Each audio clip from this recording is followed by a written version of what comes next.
Hola amigos, muchos de ustedes no me conocen. Me llamo Santiago Martín, soy sacerdote. Sin embargo, seguro que algunos de los que me están viendo sí que me conocen, sobre todo el público que me vea en España. Allí desde hace 14 años dirijo un programa de televisión semanal y por lo tanto a aquellos que me vean desde allí les saludo con muchísimo cariño, pero naturalmente otros no, tanto si me ven en Hispanoamérica o en Estados Unidos o en cualquier otra parte del mundo. Estoy invitado aquí hoy en este canal magnífico de la Madre Angélica para hablarles a ustedes de una nueva experiencia en la Iglesia, de un nuevo movimiento, de una nueva congregación, institución religiosa, los franciscanos de María, a la cual pertenezco. Miren, para entender lo que es un nuevo movimiento en la Iglesia en nuestro tiempo hay que entender lo que han sido siempre a lo largo de los siglos. Naturalmente, en cada momento de la historia hay cosas nuevas, debido a que en cada momento de la historia hay situaciones nuevas y el Espíritu Santo no deja nunca, absolutamente nunca, de trabajar. Pero a veces algunas personas piensan que estas nuevas realidades que surgen en la Iglesia de hoy son algo que no ha ocurrido nunca. Basta con ojear un poquito los libros de historia de la Iglesia para darse cuenta de que el Espíritu Santo realmente nunca ha dejado de trabajar. Por ejemplo, sin remontarme necesariamente a los inicios de la Iglesia, quisiera hablarles a ustedes algo de la Edad Media, una época lejana, pero no tanto. En aquel momento, en la sociedad, particularmente en Europa, donde estaba más arraigada la Iglesia, en la sociedad había situaciones distintas, diferentes, a veces complicadas y difíciles.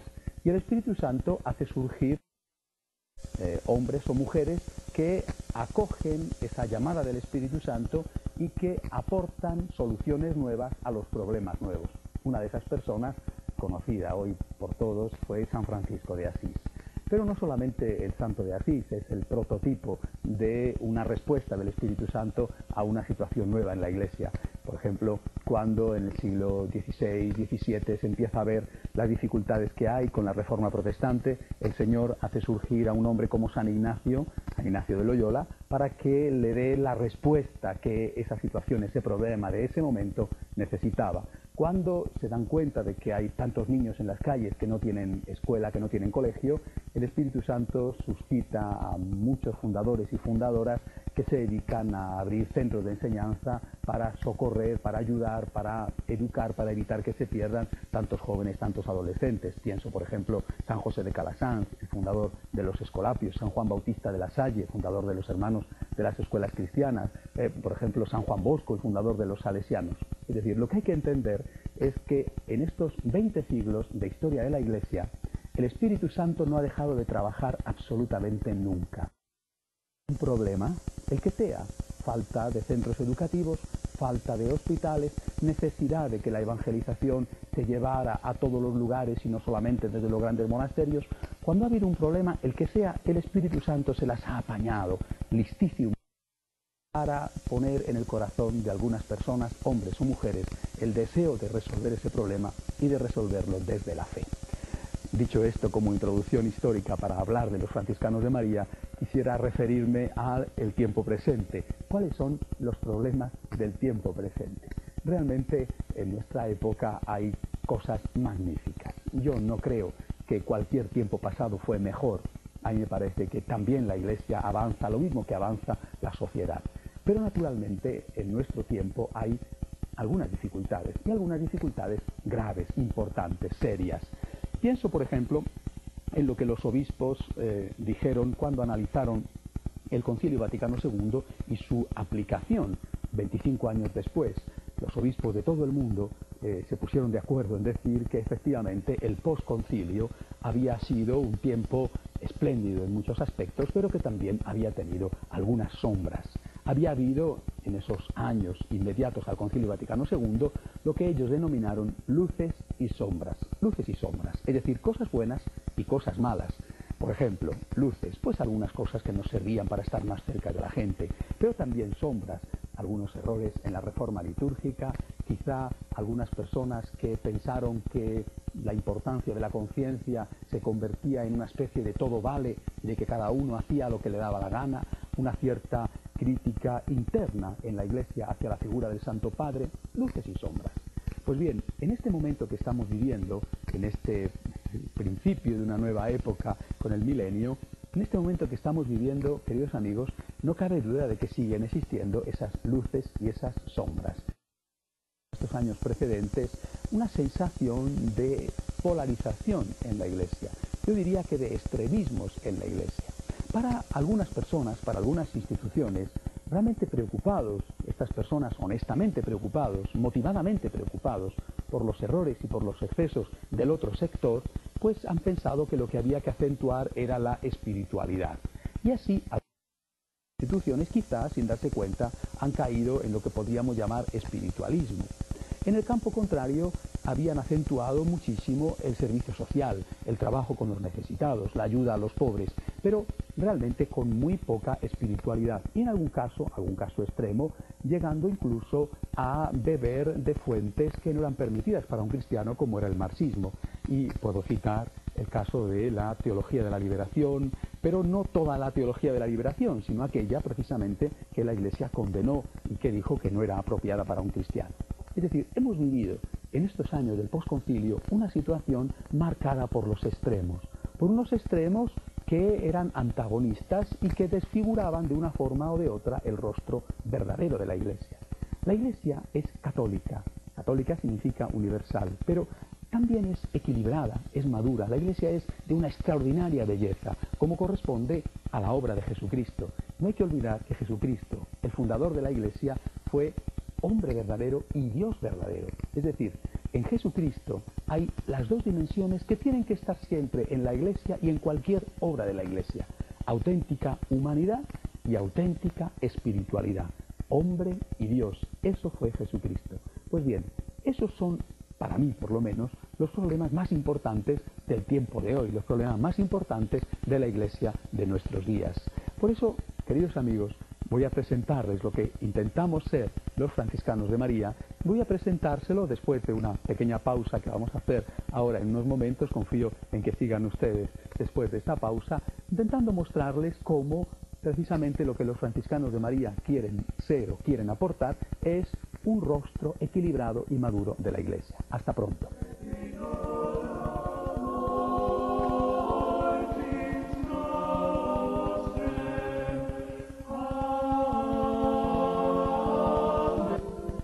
Hola amigos de nuevo. Les estaba comentando hace unos momentos cómo el Espíritu Santo no ha cesado nunca de trabajar en estos 2000 años de historia de la Iglesia y ante situaciones nuevas que traían problemas nuevos, el Espíritu Santo ha creado soluciones nuevas, ha suscitado personas que traían precisamente esas soluciones. En el posconcilio, como les comentaba antes, quizá uno de los mayores problemas ha sido la falta de equilibrio, sobre todo la falta de espiritualidad, hasta el punto de que algunos importantes prelados de la Iglesia han alzado su voz para señalar el peligro de que la propia Iglesia se convirtiera realmente en una gran ONG, en una especie de gigantesca y eficacísima institución dedicada a las obras sociales. Naturalmente que la Iglesia tiene que hacer siempre un trabajo social, pero la Iglesia lo que tiene que hacer ante todo, sobre todo, es evangelizar. Bien, por eso precisamente es por lo que los franciscanos de María hemos empezado nuestra actividad. Y ahora ya sí quisiera hablarles directamente de los franciscanos de María. ¿Cuáles son los objetivos de los franciscanos de María? Después les hablaré a ustedes de su espiritualidad. ¿Cuáles son los objetivos? Los objetivos de los franciscanos de María son buscar el equilibrio, ofrecer en la Iglesia un camino de equilibrio, un camino, digamos, de centro. Naturalmente sería una estupidez y un gesto de soberbia inaguantable por nuestra parte, por parte de los franciscanos de María, pensar incluso que somos los únicos que tenemos este equilibrio, esta madurez. Eso es una tontería, sería señal de que precisamente no la tenemos. Pero buscamos este equilibrio, esta madurez, de forma insistente, de forma deliberada. ¿Cómo lo hacemos? Lo hacemos recurriendo a una vieja frase que acuñó un santo extraordinario, patrono de Europa, San Benito. Una frase que se ha hecho lema de su orden, los benedictinos. La frase es ora et labora, reza y trabaja. Es una frase que nos gusta mucho. Reza y trabaja. Es decir, nuestros objetivos sería poder ofrecer en la Iglesia un movimiento que acoja a todas las vocaciones de la Iglesia, laicos, consagrados, sacerdotes que se consagran dentro de la propia institución, sacerdotes diocesanos que colaboran con la institución y que tienen el deseo de vivir con una profunda espiritualidad, pero también con una cercanía y un amor muy grande a las personas necesitadas. Por lo tanto, reza y trabaja podría ser de alguna manera un lema nuestro. Una oración que signifique unión con el Señor y un trabajo que tenga a su vez dos aspectos. El trabajo con la gente necesitada, por ejemplo, visitando enfermos, ayudando a la gente que está en la cárcel, recogiendo dinero para colaborar con tantas familias que tienen gravísimos problemas o con tantas naciones donde las situaciones son desesperadas. Es decir, estando de verdad al lado del que necesita ayuda. Pero también con la evangelización. El trabajo no puede ser reducido al trabajo social, por más que realmente el trabajo social sea importantísimo, porque si una persona se está muriendo de hambre, tienes que ayudarle a que pueda vivir hasta el día siguiente, al menos para poderle hablar de la palabra de Dios. Pero tenemos que hablar del Señor, tenemos que transmitirle a Dios. Por tanto, oración, espiritualidad, trabajo, en el sentido de cercanía a los que sufren y en el sentido de evangelización. Estos son realmente nuestros objetivos. Ahora bien, estos objetivos nosotros podíamos intentar conseguirlos, alcanzarlos de muchas formas. Nosotros realmente pienso que el Espíritu Santo, porque nosotros creo que no somos más que unos instrumentos en sus manos, ojalá que sea de verdad así, el Espíritu Santo ha intentado poner a través de nosotros la idea de que estos objetivos se pueden conseguir con la imitación de la Santísima Virgen y con la imitación de San Francisco de Asís. ¿Por qué estos dos personajes? ¿Por qué la Santísima Virgen? ¿Por qué San Francisco de Asís? La mayor parte de ustedes no necesitarán que les dé una respuesta a esta pregunta, porque todo el mundo conoce a la Santísima Virgen y todo el mundo, todo católico, sabe que María es el prototipo no solamente del cristiano, sino el prototipo de una persona, cualquiera, hombre o mujer, aunque ella naturalmente fue mujer, el prototipo de una persona que supo lo que era trabajar, que supo lo que era la vida diaria, con las dificultades de la vida diaria. Realmente ella resume en sí todas las vocaciones. Ella era consagrada, pero ella también era laica, madre de familia, esposa, viuda. Resume en sí todas las vocaciones. Pero María sabía lo difícil que es, en tantas ocasiones, la vida no, digamos, protegida detrás de los muros de un convento, sino la vida en la calle, la vida para llegar a fin de mes con el dinero, la vida en las relaciones sociales, la vida en la educación del hijo, la vida en la relación con el esposo, la relación con los padres, con los amigos. María es auténticamente un modelo de vida cristiana.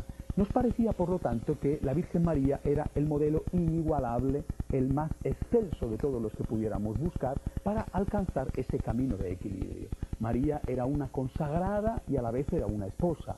Era una persona completamente de Dios, pero a la vez era una persona con un enorme corazón que estaba cerca de los que sufrían en medio de la calle, en su pueblo de Nazaret o después en Jerusalén al pie de la cruz. Por lo tanto, en María encontrábamos el auténtico modelo que nosotros queríamos practicar.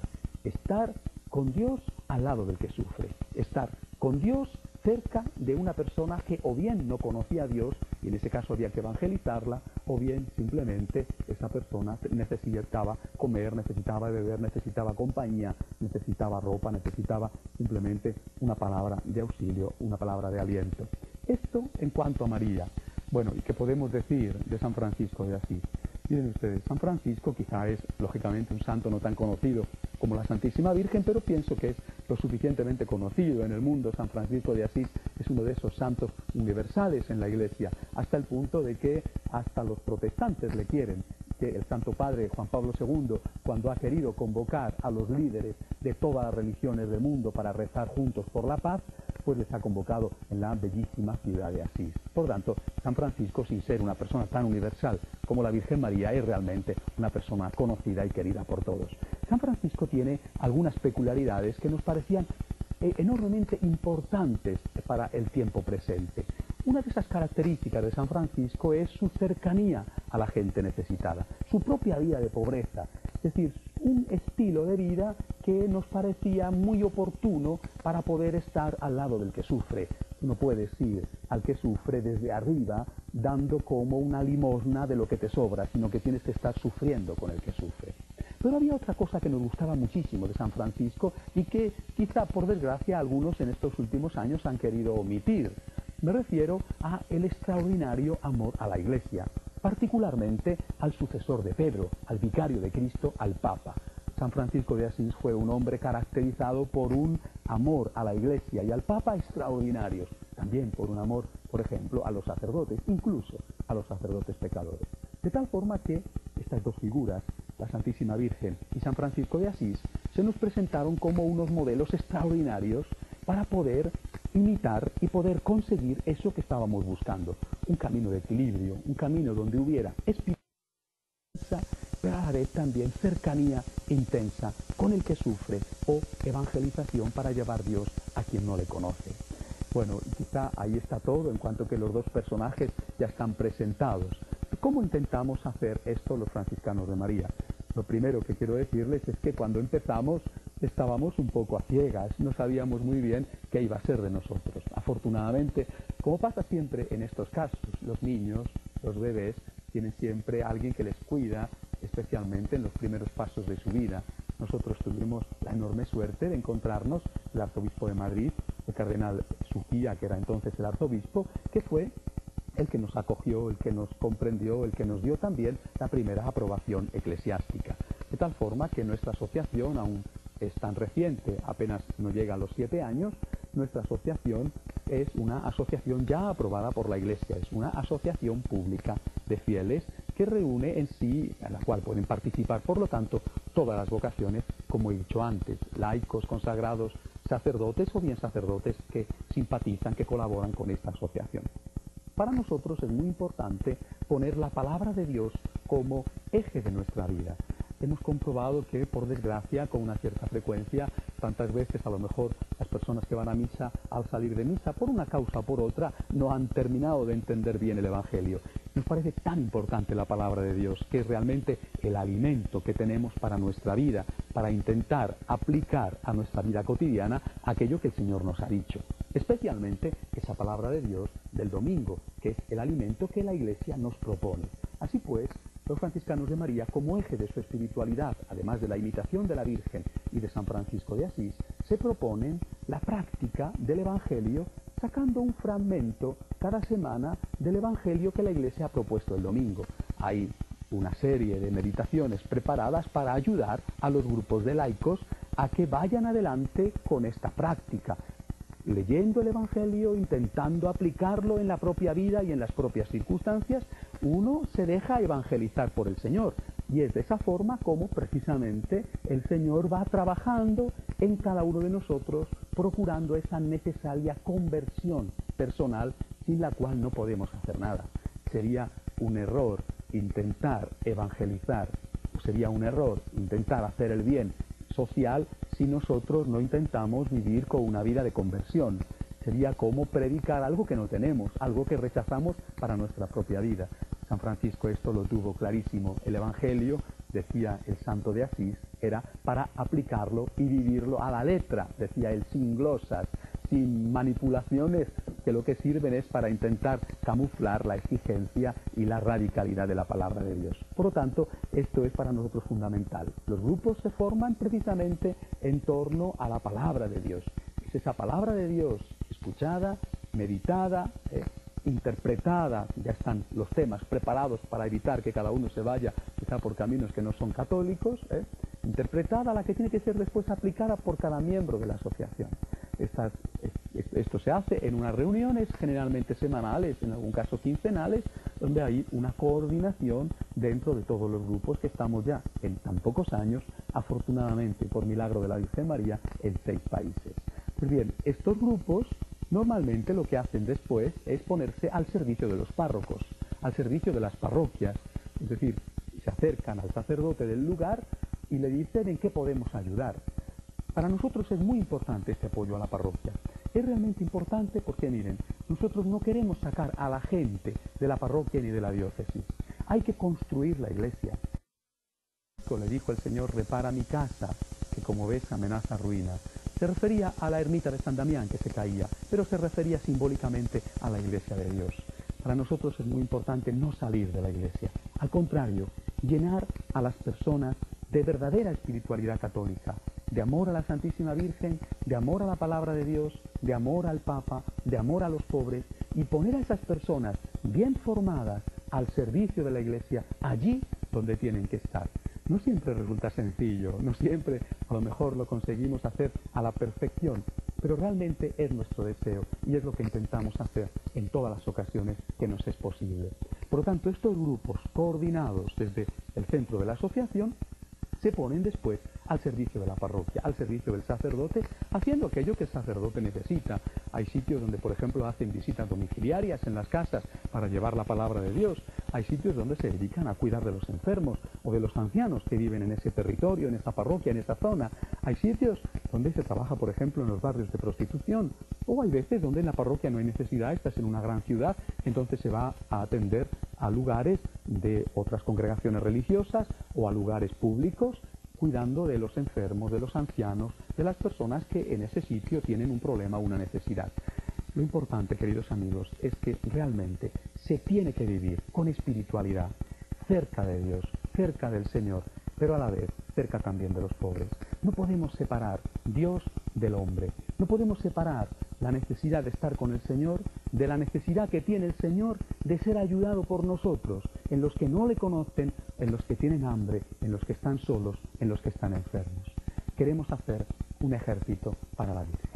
Queremos hacer un ejército para María. Un ejército ordenado, un ejército eficaz, pero un ejército pacífico, un ejército que sea capaz de llevar aquello que San Francisco decía, de llevar la paz donde no hay paz, de llevar perdón donde hay odio, de llevar amor donde hay guerra. Un ejército para María. Me gustaría invitarles a todos ustedes, laicos, sacerdotes, cualquier vocación que tengan, a que formen parte de este ejército de la Virgen, en el nombre de la Virgen, ocupando el lugar de la Virgen que está presente, pero que está en el cielo como Asunta, en el nombre de la Virgen, estar al lado de su Hijo crucificado, en el nombre de la Virgen, acudir al lado de Jesús, que está en la cruz y que necesita a su madre, ocupar el lugar de la Virgen para darle a Jesús la ayuda que su madre le daría si estuviera aquí hoy en la tierra en cuerpo y alma, ocupar el lugar de la Virgen para darle a Jesús la comida, la compañía, el consuelo o simplemente la palabra de Dios que necesita. Queridos amigos, muchas gracias. Nos veremos, si Dios quiere, la próxima vez. Adiós.